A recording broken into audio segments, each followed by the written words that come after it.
Hey folks, we're here for chapter 7 of Animal Farm. But last time I asked you to look for information from the chapter before to try and figure out how the windmill was destroyed. Napoleon claims that it was destroyed by a snowball in the middle of the night. What evidence is there of that?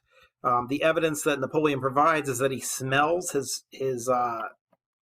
enemy's footprints on the ground.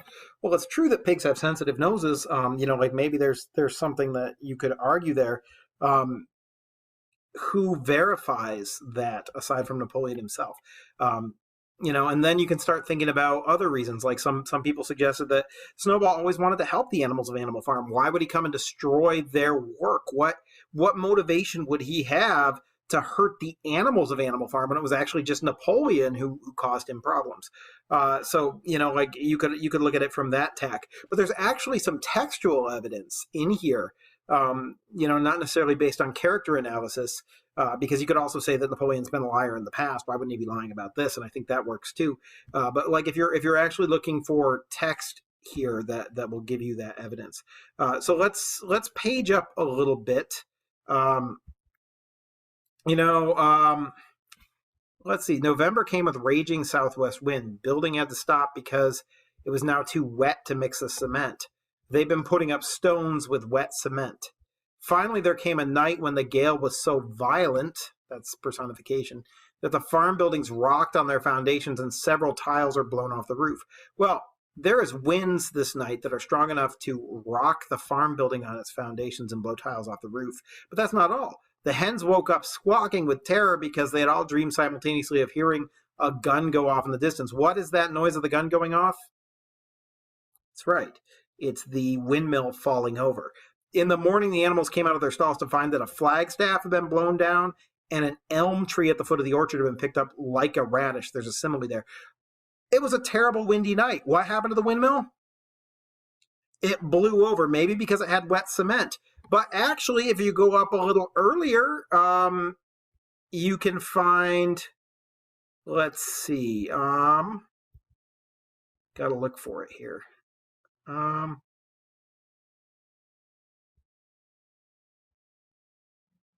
me pause this and find it.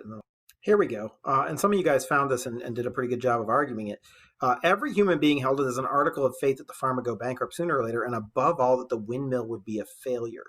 They would meet in public houses and prove to one another by means of diagrams that the windmill was bound to fall down, or that if it did stand up, it would never work.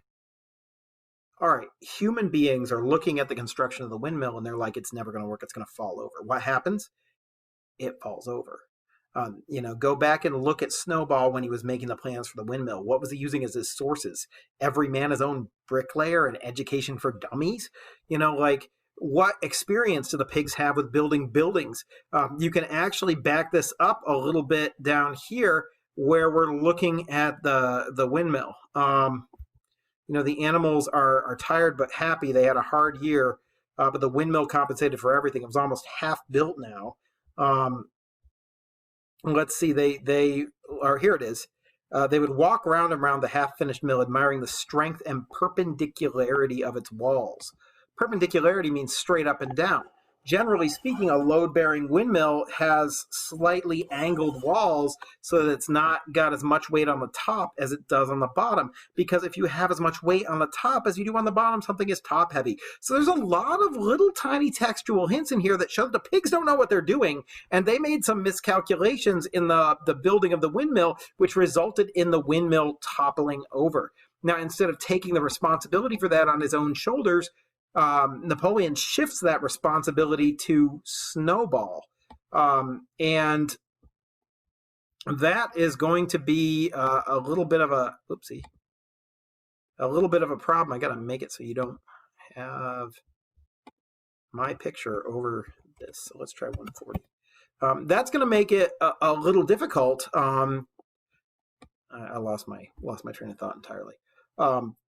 The other thing that I think is worth mentioning from that last thing is he pronounces the death sentence on Snowball. Go back to the 7 commandments. One of them is no animal shall kill any other animal. Now, clearly Napoleon hasn't killed an animal yet, but is that the breaking of a commandment to put the death sentence on Snowball? How many of these commandments has he broken to this point?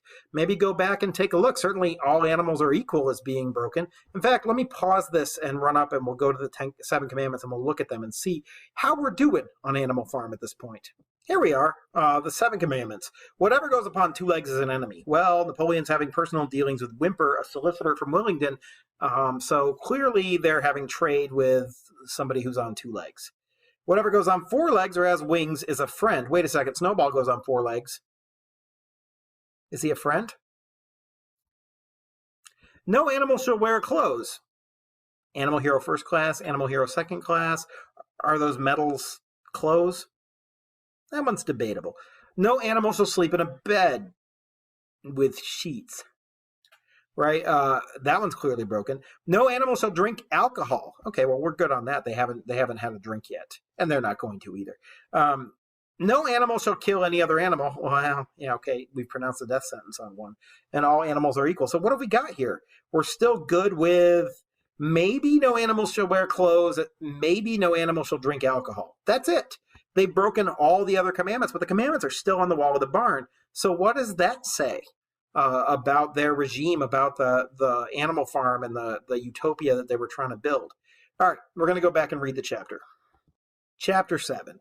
It was a bitter winter. The stormy weather was followed by sleet and snow, and then by a hard frost which did not break until well into February. The animals carried on as best they could with the rebuilding of the windmill, well knowing that the outside world was watching them and that the envious human beings would rejoice and triumph if the mill were not finished on time. Out of spite, the human beings pretended not to believe that it was Snowball who had destroyed the windmill. They said it had fallen down because the walls were too thin.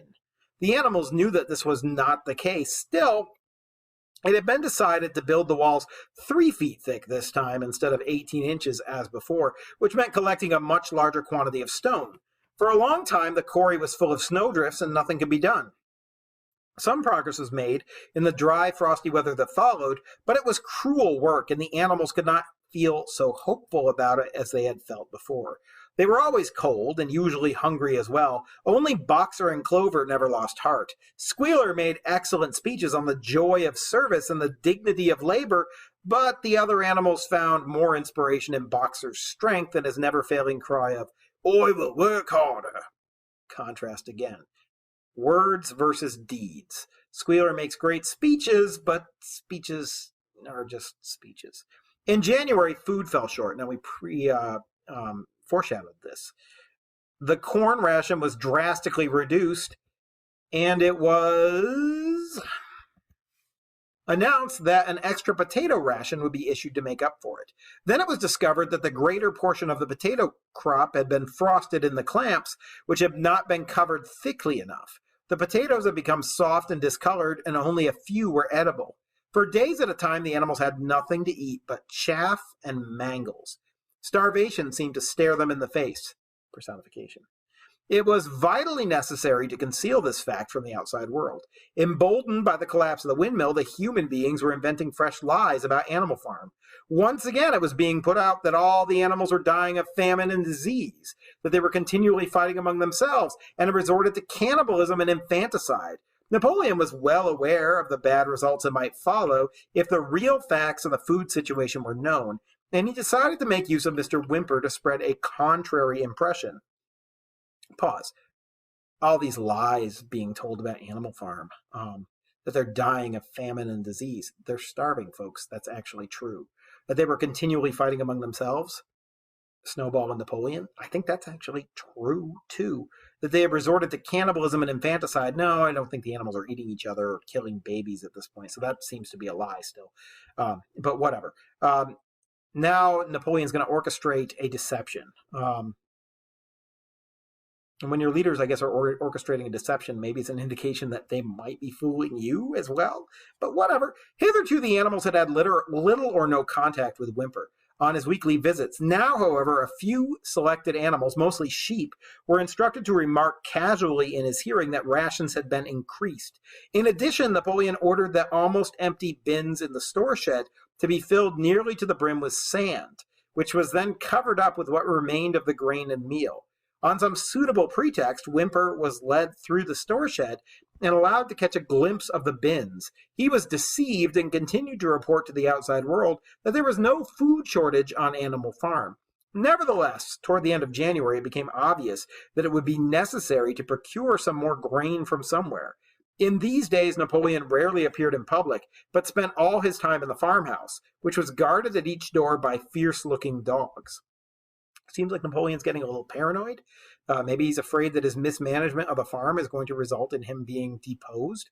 And so he's got dogs, the military or the police, guarding his residence. When he did emerge, it was in a ceremonial manner with an escort of 6 dogs who closely surrounded him and growled if anyone came too near. Frequently, he did not even appear on Sunday mornings, but issued his orders through one of the other pigs, usually Squealer. One Sunday morning, Squealer announced that the hens, who had just come in to lay again, must surrender their eggs. Napoleon had accepted, through Whymper, a contract for 400 eggs a week. The price of these would pay for enough grain and meal to keep the farm going till summer came on and conditions were easier. Pause. Infanticide. That was one of the lies being spread by the humans about Animal Farm, right? Killing of babies. What about eggs? When the hens heard this, they raised a terrible outcry. They had been warned earlier that this sacrifice might be necessary, but they had not believed that it would really happen. They were just getting their clutches ready for the spring sitting, and they protested that to take the eggs away now was murder. Murder. For the first time since the expulsion of Jones, there was something resembling a rebellion. Led by 3 young black Minorca pullets, the hens made a determined effort to thwart Napoleon's wishes. Their method was to fly up to the rafters and lay their eggs, which smashed to pieces on the floor. Napoleon acted swiftly and ruthlessly. He ordered the hens' rations to be stopped and decreed that any animal giving so much as a grain of corn to a hen should be punished by death. The dogs saw to it that these orders were carried out. For 5 days, the hens held out. Then they capitulated and went back to their nesting boxes. 9 hens had died in the meantime. Their bodies were buried in the orchard, and it was given out that they had died of coccidosis. That's a disease of birds. But infanticide, these hens are letting their eggs fall to the floor and die. The animals are killing each other and fighting with each other here.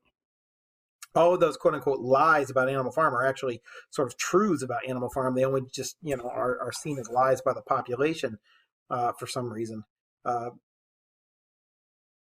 Let's see. Whymper heard nothing of this affair, and the eggs were duly delivered, a grocer's van driving up to the farm once a week to take them away. All this while, no more had been seen of Snowball. He was rumored to be hiding on one of the neighboring farms, either Foxwood or Pinchfield. Napoleon was by this time on slightly better terms with the other farmers than before.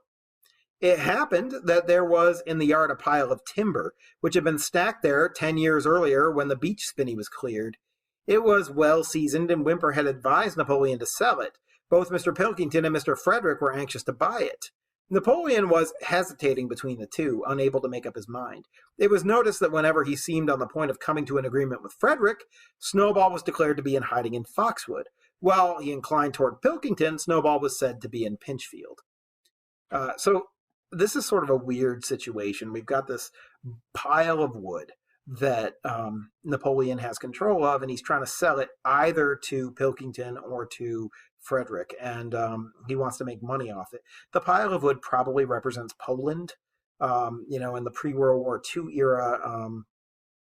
So it's not a great allegory. A lot of this is really pretty much straight up one-on-one allegory, but this one's a little bit of a stretch. Just bear with, and we'll talk about it after whatever happens with the pile of wood happens. Suddenly, early in the spring, an alarming thing was discovered. Snowball was secretly frequenting the farm by night. The animals are so disturbed that they could hardly sleep in their stalls. Every night, it was said, he came creeping in under the cover of darkness and performed all kinds of mischief. He stole the corn. He upset the milk pails. He broke the eggs. He trampled the seed beds. He gnawed the bark off the fruit trees. Whenever anything went wrong, it became usual to attribute it to Snowball. If a window was broken or a drain was blocked up, someone was certain to say that Snowball had come in the night and done it. And when the key of the store shed was lost, the whole farm was convinced that Snowball had thrown it down a well. Curiously enough, they went on believing this even after the mislaid key was found under a sack of meal. The cows declared unanimously that Snowball crept into their stalls and milked them in their sleep. The rats, which had been troublesome that winter, were also said to be in league with Snowball. Napoleon decreed that there should be a full investigation into Snowball's activities. With the dogs in attendance, he set out and made a careful tour of inspection of the farm buildings.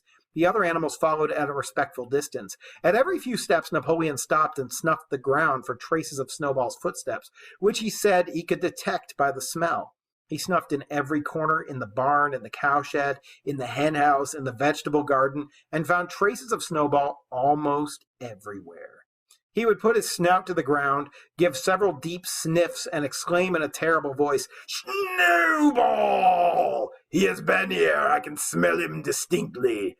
And at the word "Snowball," all the dogs let out blood-curdling growls and showed their side teeth. The animals were thoroughly frightened. It seemed to them as though Snowball were some kind of invisible influence, pervading the air around them and menacing them with all kinds of dangers.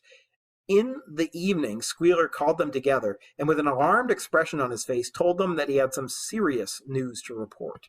Pause. Now, of course, this is very useful to Napoleon. If anything goes wrong in the farm, it's no longer Napoleon's fault. It's Snowball's fault.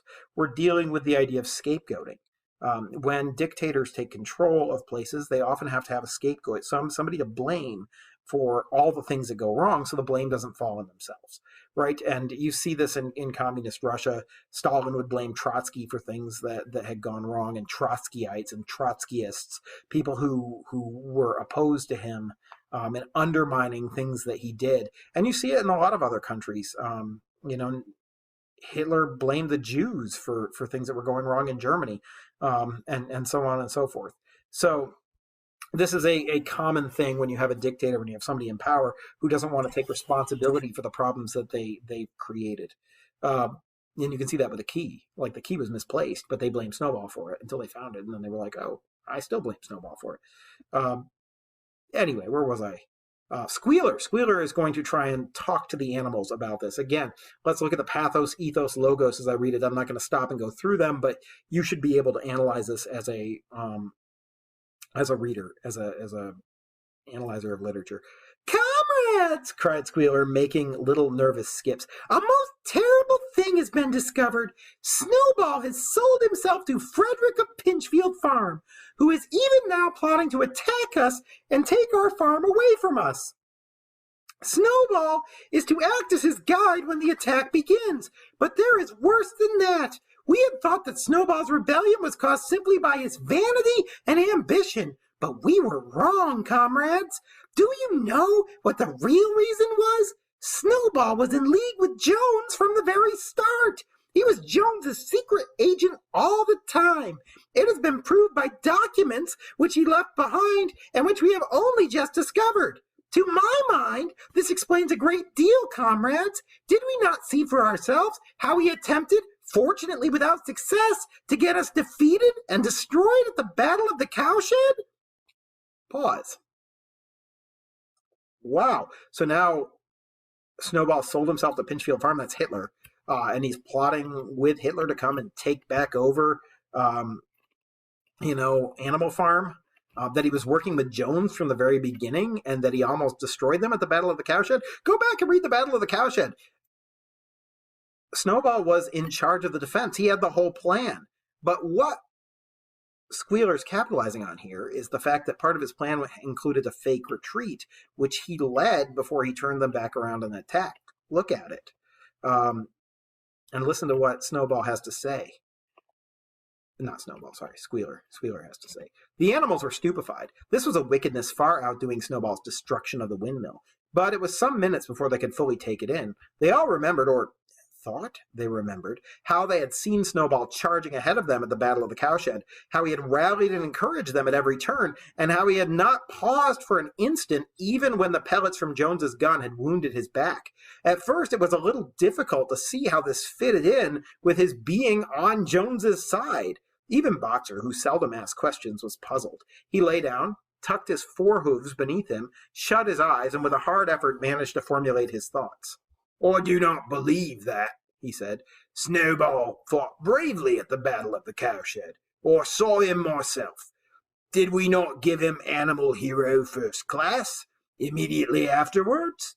"That was our mistake, comrade, for we now know, it is written down in the secret documents that we have found, that in reality he was trying to lure us to our doom."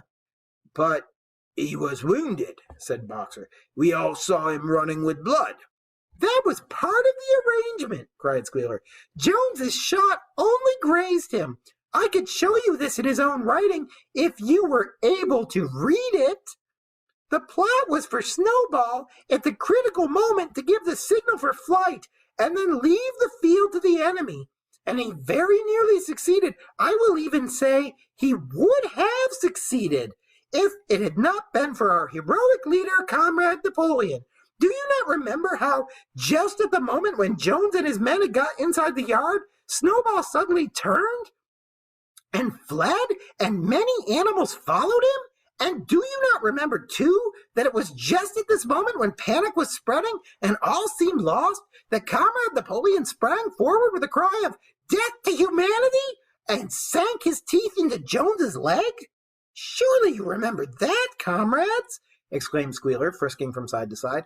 Now, when Squealer described the scene so graphically, it seemed to the animals that they did remember it. At any rate, they remembered that at the critical moment in the battle, Snowball had turned to flee. But Boxer was still a little uneasy. "Or do not believe that Snowball was a traitor at the beginning," he said finally. "What he has done since is different. But I believe that at the Battle of the Cowshed, he was a good comrade." "Our leader, Comrade Napoleon," announced Squealer, speaking very slowly and firmly, "has stated categorically, comrade, that Snowball was Jones's agent from the very beginning. Yes, and from long before the rebellion was ever thought of." "Ah, that is different," said Boxer. "If Comrade Napoleon says it, it must be right." "That is a spirit, comrade," cried Squealer, but it was noticed that he cast a very ugly look at Boxer with his little twinkling eyes. He turned to go, then paused and added impressively, "I warn every animal on this farm to keep his eyes very wide open, for we have reason to think that some of Snowball's secret agents are lurking among us at this moment." So, yeah, they're changing the narrative on Snowball. He was against them the entire time. It was all part of his plot. He's got agents in the farm right now trying to ruin them. Really interesting stuff that Napoleon's got going on here. Remember the scapegoating. You got to have somebody to blame for what's happened. 4 days later, in the late afternoon, Napoleon ordered all the animals to assemble in the yard. When they were all gathered together, Napoleon emerged from the farmhouse wearing both of his medals, for he had recently awarded himself Animal Hero First Class and Animal Hero Second Class. This is a comment on dictators and how they always tend to have like a chest full of medals when they never actually did anything to earn them. He awarded them to himself. With his 9 huge dogs frisking round him and uttering growls that sent shivers down all the animals' spines, they all cowered silently in their places, seeming to know in advance that some terrible thing was about to happen. Napoleon stood silently, surveying his audience. Then he uttered a high-pitched whimper. Immediately the dogs bounded forward, seized 4 of the pigs by the ear, and dragged them squealing with pain and terror to Napoleon's feet. The pigs' ears were bleeding. The dogs had tasted blood, and for a few moments they appeared to go quite mad. To the amazement of everybody, 3 of them flung themselves upon Boxer. Boxer saw them coming and put out his great hoof and caught a dog in midair and pinned him to the ground. The dog shrieked for mercy, and the other 2 fled with their tails between their legs. Boxer looked at Napoleon to know whether he should crush the dog to death or let it go. Napoleon appeared to change countenance and sharply ordered Boxer to let the dog go, whereat Boxer lifted his hoof and the dog slunk away, bruised and howling. Presently the tumult died down. The 4 pigs waited, trembling with guilt written on every line of their countenances. Napoleon now called upon them to confess their crimes. They were the same four pigs as had protested when Napoleon abolished the Sunday meetings. Without any further prompting, they confessed that they had been secretly in touch with Snowball ever since his expulsion, that they had collaborated with him in destroying the windmill, and that they had entered into an agreement with him to hand over Animal Farm to Mr. Frederick. They added that Snowball had privately admitted to them that he had been Jones's secret agent for years past.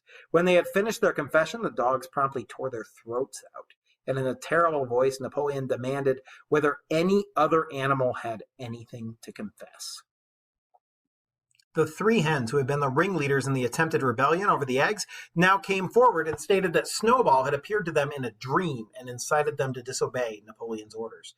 They, too, were slaughtered. Then a goose came forward and confessed to having secreted 6 ears of corn during the year's harvest and eaten them in the night. Then a sheep confessed to having urinated in the drinking pool, urged to do this, so she said, by Snowball. And 2 other sheep confessed to having murdered an old ram, an especially devoted follower of Napoleon, by chasing him round and round a bonfire when he was suffering from a cough. They were all slain on the spot, and so the tale of confessions and executions went on until there was a pile of corpses lying before Napoleon's feet, and the air was heavy with the smell of blood, which had not been unknown there since the expulsion of Jones. Pause. Obviously, if you read your history, this is what's known as the Purge. When Stalin was in power, he got nervous that other people were opposing him and had a chance to dethrone him from power, and so he had them all killed. His secret police collected them, forced confessions out of them, and then executed them as traitors and enemies of the state, which is exactly what's happening here. You know, like, why would these people confess to things if they knew they were going to be murdered? That's a good question. I mean, torture could do it. Threats to family members could do it. Telling them that, the last person that was going to be murdered was the person before them might help. I mean, there's all kinds of speculations we can make here, but there's no textual evidence to support it. It's all just speculation, and so it's not something we can really write about or think about in a meaningful way. That we know what this is allegorically. But let's go back to no animal shall kill any other animal in those 7 commandments. This is a big exclamation point on that. Napoleon's killing them right then and there in front of everybody. They haven't smelled the blood of animals on this farm since the revolution. And here it is. When it was all over, the remaining animals, except for the pigs and the dogs, crept away in a body. They were shaken and miserable. They did not know which was more shocking, the treachery of the animals who had leagued themselves with Snowball, or the cruel retribution they had just witnessed. In the old days, there had often been scenes of bloodshed equally terrible, but it seemed to all of them that it was far worse now that it was happening among themselves. Since Jones had left the farm until today, no animal had killed another animal. Not even a rat had been killed. They had made their way on... Did I just lose my spot? No, I guess I just need to... Sorry. They had made their way onto the little knoll where the half-finished windmill stood, and with one accord they all lay down as though huddling together for warmth. Clover, Muriel, Benjamin, the cows, the sheep, and a whole flock of geese and hens, everyone indeed except the cat, who had simply disappeared just before Napoleon ordered the animals to assemble. For some time nobody spoke. Only Boxer remained on his feet. He fidgeted to and fro, swishing his long black tail against his sides, and occasionally uttering a little whinny of surprise. So here they are all gathered together, the animals in a body. I think that's an important symbol, the unity of these animals trying to come to terms with what Napoleon has just done, them as opposed to him and his dogs who are together next to the corpses of all the animals he's slain. But let's see how Boxer deals with this. Finally, he said, "Or do not understand it, or would not have believed that such things could happen on our farm. It must be due to some fault in ourselves. The solution, as I see it, is to work harder. From now onwards, I shall get up a full hour earlier in the mornings." And he moved off at his lumbering trot and made for the quarry. Having got there, he collected 2 successive loads of stone and dragged them down to the windmill before retiring for the night. So in Boxer's mind, the communist utopia is not working because he's not working hard enough. Think about how hard he's been working this whole time. Is that the case? No, but what else could Boxer do? all that he can do to make things better is work harder, do more of his part, do more of other people's part to make it effective. And he's such a good, kind person that he's doing that. The animals huddled about Clover, not speaking. The knoll where they were lying gave them a wide prospect across the countryside. Most of Animal Farm was within their view. The long pasture stretching down to the main road, the hay field, the spinney, the drinking pool, the plowed fields where the young wheat was thick and green, and the red roofs of the farm buildings with the smoke curling from the chimneys. It was a clear spring evening. The grass and bursting hedges were gilded by the level rays of the sun.